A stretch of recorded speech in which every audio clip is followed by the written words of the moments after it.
दुष्ट सर्प और कौवे की कहानी। एक जंगल में एक बहुत पुराना बरगद का पेड़ था। उस पेड़ पर घोंसला बनाकर एक कौवा और कौवी का जोड़ा रहता था।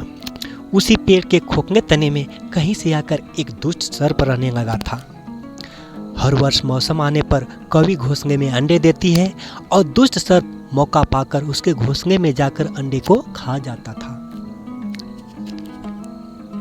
एक बार जब कौवा और कौवी जल्दी भोजन पाकर शीघ्र ही लौट आए तो उन्होंने दुष्ट सर्प को अपने घोंसले में रखे अंडे को झपटते हुए देखा। अंडे खाकर सर्प चला गया। कौवे ने कौवी को ढाढ़स बंधाया, प्रिय हिम्मत रखो, अब हमें शत्रु का पता चल गया है, कुछ उपाय भी सोच लेंगे। कौवे ने काफी सोचा विचारा और पहले घोंसले को छोड़ उससे काफी ऊपर टहनी पर घोंसला बनाया और कौवी से कहा, यहाँ हमारे अंडे सुरक्षित रहेंगे। हमारा घोंसला पेड़ की चोटी के किनारे निकट है और ऊपर आसमान में चील मंडराती रहती है, क्योंकि चील सांप की बैरी है। दुष्ट सर्प यहाँ तक आने का साहस नहीं कर पाएगा। कौवे की बात मानकर कौवी ने नए घोंसले में अंडे दिए, जिसमें अंडे सुरक्षित रहे और उसमें बच्चे भी निकल आए। उधर सर्प उनका घोंसला खाली देखकर यह समझ गया कि उसके डर से कौवा कौवी शायद वहां से चले गए हैं। पर दुष्ट सर्प टोंगेता रहता था।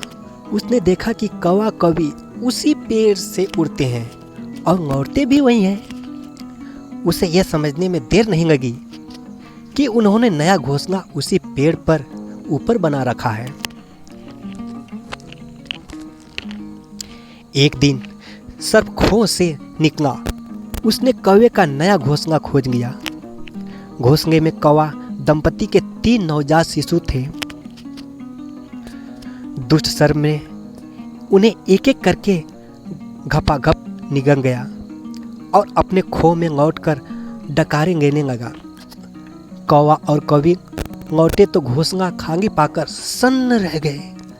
घोंसले में हुई टूट फूट वो नन्हे कौवे के कोमल पंख बिखरे देखकर वह सारा माजरा समझ गए। कौवी की छाती तो दुख से फटने लगी। कौवी बिलख उठी, तो क्या हर वर्ष हमारे बच्चे सांप का भोजन बनते रहेंगे? कौवा बोला, नहीं, यह माना कि हमारे सामने विकट समस्या है, पर यहाँ से भागना ही उसका हक तो नहीं है। विपत्ति के समय में ही मित्र काम आते हैं। हमें लोमड़ी मित्र से सलाह लेनी चाहिए। दोनों तुरंत ही लोमड़ी के पास गए।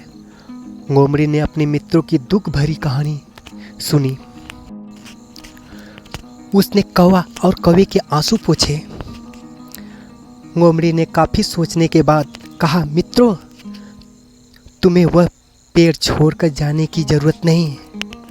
मेरे दिमाग में एक तकरीब है जिसमें उस दुष्ट सर्प से छुटकारा पाया जा सकता है।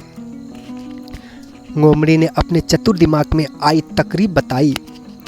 लोमड़ी की तकरीब सुनकर कौवा और कौवी खुशी से उछल पड़े।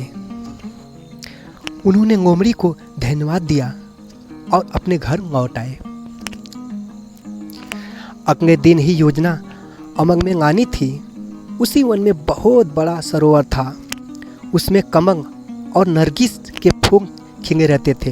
हर मंगलवार को उस प्रदेश की राजकुमारी अपनी सहेलियों के साथ वहां जंग क्रीड़ा करने आती थी। उसके साथ अंगरक्षक तथा सैनिक भी आते थे।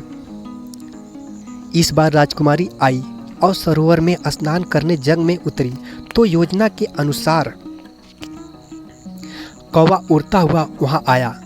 उसने सरोवर तट पर राजकुमारी तथा उसकी सहेलियों द्वारा उतार कर रखे गए कपड़ों व आभूषणों पर नजर डाली।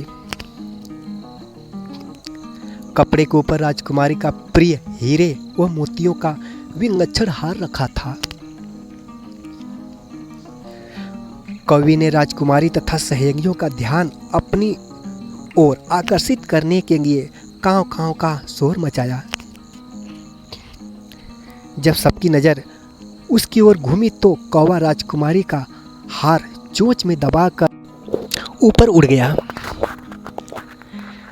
सभी सहेलियां चीखी, देखो देखो, वह राजकुमारी का हार उठाकर ले जा रहा है।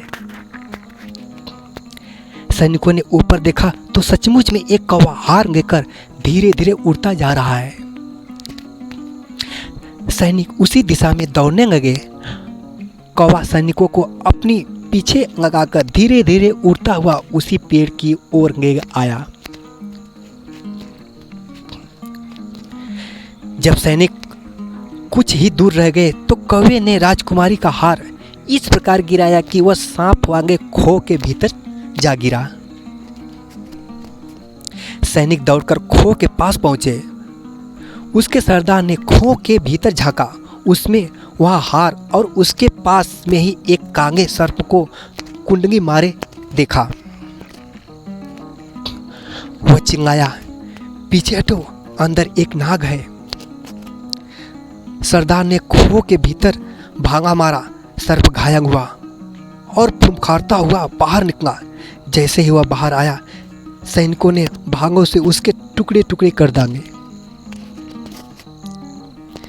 सीख, सूझबूझ का उपयोग कर हम बड़ी से बड़ी ताकत और दुश्मन को हरा सकते हैं और बुद्धि का प्रयोग करके हर संकट का हल निकाला जा सकता है। यही इस कहानी से हमें शिक्षा मिलती है। अगर पसंद आए वीडियो तो प्लीज़ लाइक, शेयर और सब्सक्राइब करना